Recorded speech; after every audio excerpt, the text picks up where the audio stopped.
makukonsume nila lahat ng mga grains o butil at hindi sila mamimili. Kasi pag namili sila, alam nila kahinat na nila, mauubusan sila. Yo, what's up mga kalapatid? Sa magandang umaga sa inyong lahat. Welcome back dito sa ating channel, Chocobolo TV. And for today's video, samahan ninyo ako sapagkat sa episode na ito, sisimulan na nating ihanda at i-prepare itong si Angel para sa liparan sa linggo. Kasi sa linggo, napaka-importanteng liparan yan. Final lap mga kalapatid. So dumating nga siya nung mga nakaraang araw, ni-recover natin at mukhang okay na siya ngayon. At mamaya sisimulan na natin yung secret training na inihanda natin sa kanya. Dahil sa linggo, kailangan niya talagang mag-clock sa kahit anong kaparaanan, persahan na kung persahan. Basta kailangan niyang umuwi at makapag-clock sa araw ng huling lap na yon mga kalapatid. At syempre sa episode na ito mga kalapatid, ipapakita ko rin sa inyo yung ating ginagawang sistema sa pagtuturo dito sa ating mga alaga at sa pagdidisiplina sa kanila at the same time habang sila ay ating binabartulina. Dahil ang gusto natin kapag pinakawalan natin sila next week, disiplinado na yung mga yan at madaling kontrolin pagkat ating tinawag para nang sa ganun yun ang kanilang kalakihan at hindi maging problema yung pagtambay-tambay sa labas. Napag-usapan na natin yan yung previous episode mga kalapatid. Sa episode na ito, ipapakita ko sa inyo yung mga ilang kaparaanan lang na ginagawa natin sa pagsasagawa ng ganong sistema. Ito ay para sa ating mga kanubi na gustong makakuha ng tips at idea mga kalapatids. Pero bago yan, bago nating simulan, ay kung hindi ka pa nakapag-subscribe, pindutin mo na ang subscribe button at ang notification bell para nang sa ganun maging updated ka sa ginagawa nating kwentuhan. Huwag na natin patagalin to. Mukhang hinihintay na tayo nito. Kasi kanina pa silang gutom na gutom. Kasi nga one day feed ang ginagawa natin. Gutom na gutom yan. Pag gutom na gutom, madaling pasunurin. Yun ang ating sasamantalahin. Kaya tutok lang, samahan ninyo ako. Time check tayo mga kalapatids. Pasado alas 9 na ng umaga. Late na nga tayo nakaakyat. Papakita ko sa inyo yung aking ginagawang pagpapakain. Dahil dun sa ating pagpapakain, dun natin ini-incorporate yung pagdidisiplina sa kanila. Gaya nga ng binanggit natin, unang-unang gagawin bago pakainin, pituhan nyo o kaya sipulan nyo mga kalapatids. Tanda yon na kapag narinig nila yung tunog o yung sipol o yung pito ninyo, ibig sabihin nun, break time na at kakain na sila. And then pag sa susunod nasa labas na sila, halimbawa pinapakawalan na natin sila at marinig nila yung tawag nyong gayon, alam nila ibig sabihin nun, kailangan pumasok dahil kakain. At syempre dapat mga kanubi, papaalala lang natin ulit, wag na wag kayo magpapakain ng mga inakay, ng mga alaga ninyo hanggat maaari sa labas ng kulungan ng flyers loop. Dahil kapag ka nakakain yan sa labas, nakakatuka yan doon, ano pang rason para pumasok sila, para makontrol sila. So yun, disiplina ini-incorporate natin sa feeding o sa pagpapatuka. Pagka tinawag natin sila, ibig sabihin nun, dapat na silang pumasok at magtatrap sila at disiplinado. Alright, so gagawin na natin yan.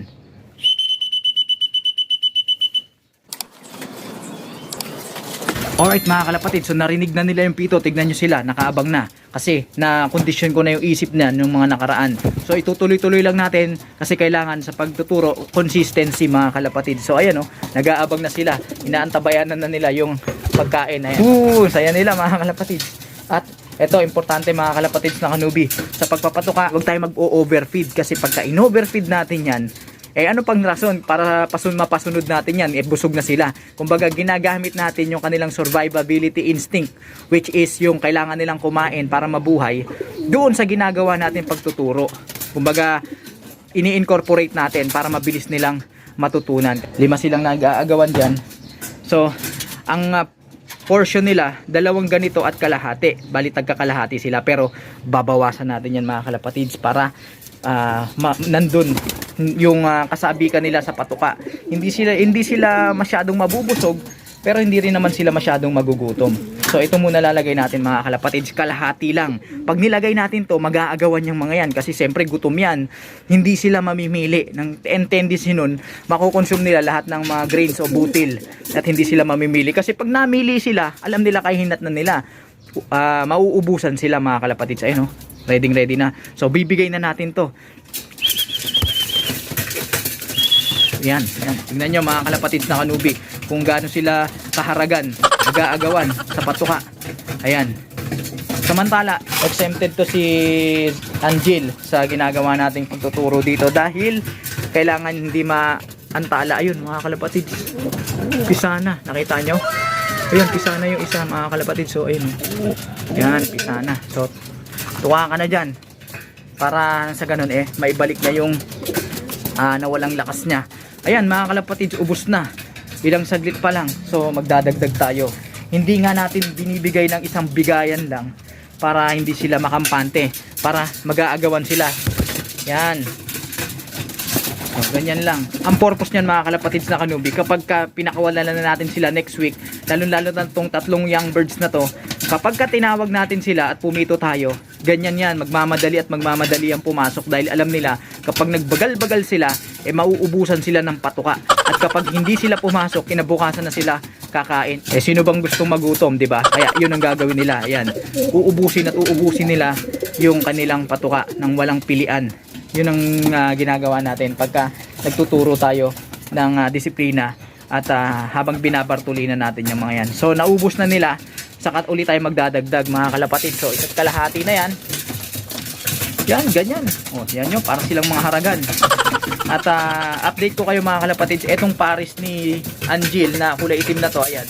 Napansin ko parang may mali dun sa kanyang kanang mata, nagbabasa-basa. Hindi ko alam kung one eye cold ba yun o nabugbugat natuka lang siya ng mga naririto dahil nga nakikipag-away siya sa teritoryo dito. Siguro natuka siya mga kalapatid, pero under observation yan at hindi maganda yan dahil nga meron silang inakay na susubuan mga kalapatids. Ayun, pisa na nga yung isang itlog, tanggal na. So mamaya titignan at gagamutin natin yan mga kalapatid. So ilang takal na yun? Isa't kalahating ganito na. So dapat ang maximum nila 2.5. So gagawin lang nating 2 mga kalapatids na kanubi. Para yung 1/2 ano na nila yon, parang additional motivation sa susunod. Ayun, tignan nyo kung gaano ka-alert yung mga ating alaga sa pagkain. So ang magandang epekto nito mga kalapatids, ang benefits nito, hindi nasasayang yung inyong patuka. Ayan, at the same time natututo pa yung ating mga alaga. Ayan, last na nila yan mga kalapatids. Ayun, kinuha na ni Angel yung yung itlog. Ayan, ang ganda ng pagkakapisa mga kalapatids. Tignan nyo, uy, nahulog pa. Ayan, kunin natin. Ayan, ang ganda ng pagkakapisa. Tignan nyo, ang ganda ng pagkakapisa mga kalapatids. At napakaliit ng itlog niya. Kala ko nga bugok yung ganitong itlog niya, pero tignan nyo naman, napisa mga kalapatids. At titignan natin yan. Ayun, uy, dalawa na, sabay na napisa. Ayan mga kalapatids. Ayan mga kalapatids, tignan nyo, ubos na. Yung mga natitira na lang, mga reject na patuka, mga ipa-ipa. So ubos na. Gusto pa nila mga kalapatids na kanubi, pero hindi na natin bibigyan yan. Hindi naman yan mapapahamak kapag nakaranas ng gutom. So okay lang yan. Yan, uubusin nila yan yung mga natitira dyan mga kalapatids. At pahahalaga nila bawat butil kasi nga limitado yung binibigay natin. Saka na natin sila bibigyan ng ng masaganang pagkain kapag sanay na sila sa routine na ganun, na kapag tinawag sila, disiplinado na sila mga kalapatids. Pwede na natin silang tambakan, lalo na pag nagtitraining na tayo sa pagpapalakas ng liparan, kasi kailangan na nila yon. So disiplina muna, step by step tayo. Hindi pwede yung palalakasin natin sa liparan pero hindi disiplinado. Pagdating ng racing, magtatatambay lang yun imbis na makapag-clock tayo ng mas maaga. So yun ang ating iniiwasan at susolusyonan. Alright, lalagyan ko na sila ng tubig mga kalapatids. Alisin ko na to para alam nila. Ay teka lang, magbibigay pa pala tayo ng grits mga kalapatids. Saglit lang. Alright, eto grits mga kalapatids, bibigyan na natin yan. Yan, timingan na lang. Yan, ubusin nyo yan. Kala nila patuka dismayado sila. Pero kailangan din nila yan mga kalapatids. Ayan, ganda ng pagkakapisa talaga nito. Tignan nyo mga kalapatids. Parang yung ng dinosaur. Itlog ng dinosaur sa mga pelikula ng pambata.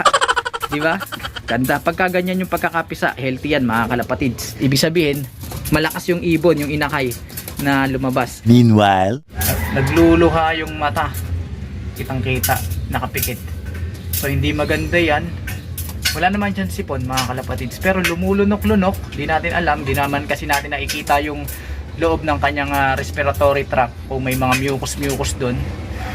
Pero gagamutin natin yan. So ang una natin gagawin, papatakan natin yan nitong ating mahiwagang pampatak. Ayan, ay mo lang mga kalapatids na kanubi yung blue.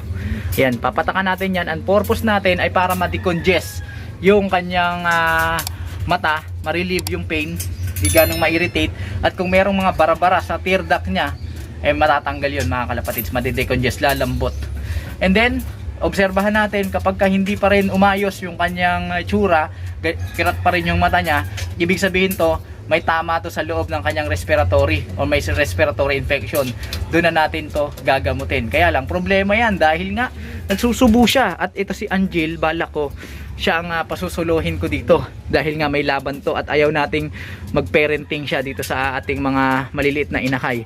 So balit sa ngayon hinahayaan lang natin kasi nga naman crop milk pa lang naman yung ibinibigay niya. Alright mga kalapatids, ito na si Rino, yung alaga natin. Kita nyo yung mata niya, ayan, wala namang problema yung kaliwa, pero yung kanan namamaga, ayan, nagtutubig. So papatakan niya natin ng IMO. 2 patak lang mga kalapatid. Nahirap nga lang magpatak dahil wala akong cameraman at mapiglas tong ating ipon. Ayan, saglit lang ha. Yan, alright. Yan, hawakan na natin siya dyan. Then patak. Disclaimer, isa. Kaya lang natin muna ma-absorb ng kanyang mata. Disclaimer lang, no animals were harmed during the filming of this video. Alam nyo na yan. Alright, so ayan, kita nyo lumalabas yung mga muta-muta, yung mga maduduming liquid sa mata, yung mga bara-bara. So pagbigyan pa natin isa. Yun, so ganyan lang muna natin siya.